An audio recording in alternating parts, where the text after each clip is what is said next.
الحمد لله رب العالمين والعاقبة للمتقين والصلاة والسلام على أشرف الأنبياء وأفضل الرسل سيدنا ومولانا ومأوانا وملجانا حبيبنا وحبيب ربنا طبيبنا وطبيب قلوبنا قرتنا وقرة عيوننا وشفائنا وشفاء صدورنا ومأوانا وملجانا سيدنا ومولانا محمد وآله الطيبين الطاهرين المطهرين وأصحابه الهادي المهديين وأولياء أمته وعلماء ملته أجمعين. أما بعد فأعوذ بالله من الشيطان الرجيم. بسم الله الرحمن الرحيم. مرج البحرين يلتقيان بينهما برزخ لا يبغيان فبأي آلاء ربكما تكذبان يخرج منهما اللؤلؤ والمرجان. صدق الله العظيم. إن الله وملائكته يصلون عليه يا أيها الذين آمنوا صلوا عليه وسلموا تسليما. الصلاة والسلام عليك يا سيدي يا رسول الله وعلى آله وصحبه يا سيدي يا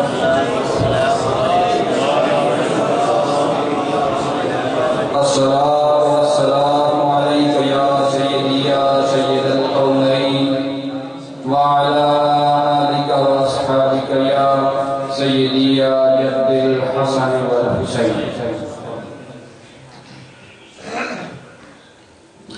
شاہ است حسین بادشاہ است حسین دین است حسین دین پناہ است حسین سردار نداد دست در دست یزید حقا کے بنائے لا الہ است حسین. نہایت ہی واجب الاحترام معزز و محتشم سامعین حضرات، اللہ تعالیٰ کا شکر ہے کہ جس کی توفیق سے ہم بالخصوص پر حقہ آغوش نبوت امام علی مقام امام حسین رضی اللہ تعالی عنہ اور آپ کے دیگر خانوادہ کے شہزادگان کے اس ذکر میں شریک ہیں. مولا کریم کی بارگاہ میں دعا ہے کہ مولا کریم ذکر حسین کا صدقہ آقا علیہ السلام کی بارگاہ میں ہمارا یہ بیٹھنا گفتگو کرنا قبول و منظور فرمائے. قبل اس کے لیے میں قرآن مجید فرقان حمید میں سے جس آیت کریمہ کی تلاوت کا شرف حاصل کر چکا ہوں اس سے متعلق چند گزارشات پیش کروں. ایک تمہیدی سی بات اور اپنے ایمان کی بات عرض کرنے لگا ہوں.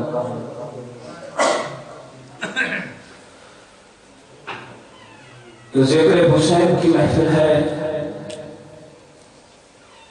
اور حسین ایک ایسی شخصیت کا نام ہے ایک ایسے کردار کا نام ہے جو کسی وقت کے ساتھ کسی زمانہ کے ساتھ مختص نہیں. یوں تو بظاہر محرم الحرام میں ذکر حسین بالخصوص کیا جاتا ہے، مگر سچی بات یہ ہے کہ حسین صرف سنیوں کا حسین نہیں، حسین ایک ایسے کردار کی علامت ہے کہ ہم اہل سنت کے ساتھ حسین کو متعین نہیں کر سکتے.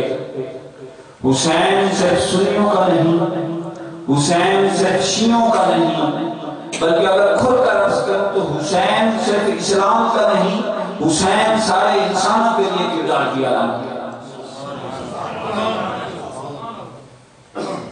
کہ اگر کوئی حسین کے نقش قدم پر چل کر بہترین زندگی گزارنا چاہے تو وہ مسلمان نہ بھی ہو، دنیاوی لحاظ سے ایک اچھی زندگی حسین کے نقش قدم پر چل کر گزار سکتا ہے.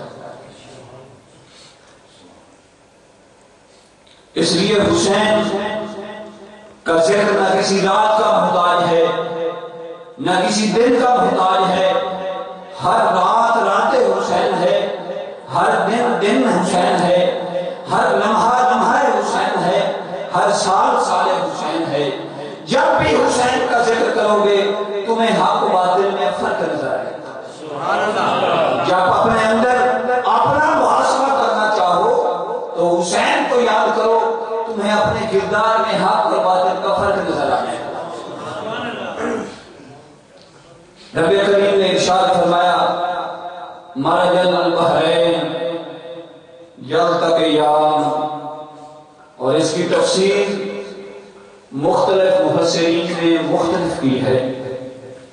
قرآن کسی ایک تفسیر کا محتاج نہیں، قرآن کسی ایک مفسر کا محتاج نہیں، قرآن کسی ایک عالم کا محتاج نہیں، بلکہ دائرہ اسلام کے اندر رہ کر قرآن کی ایک ایک لفظ اور ایک ایک حرف کی جو مرضی اتنی تفاصیر بیان کرتا جائے، اس انسان کے اپنی عقل و فہم اور بصیرت کی انتہا آ سکتی ہے. قرآن کی نہ کوئی انتہا آ سکتی ہے، نہ کوئی یہ متعین کر سکتا ہے کہ قرآن کا جو مفہوم میں نے بیان کر دیا یہی ہے.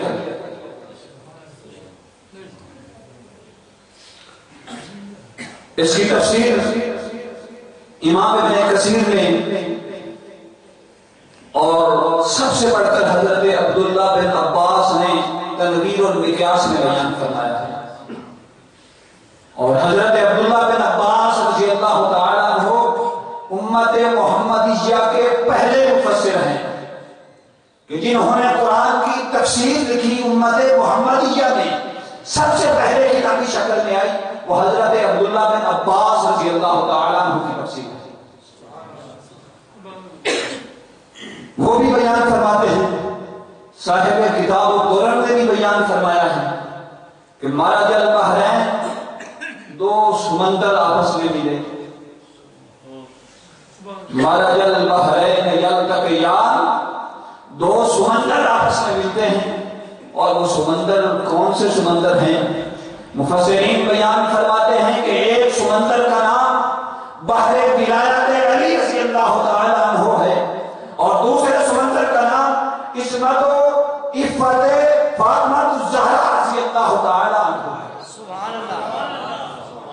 میں اپنی طرف سے نہیں عرض کر رہا، میں نے 2-3 حوالے آپ کے پیش کر دیے کہ ایک سمندر کا نام بحر ولایت علی رضی اللہ تعالیٰ عنہ ہے، اور دوسرے سمندر کا نام بحر عصمت و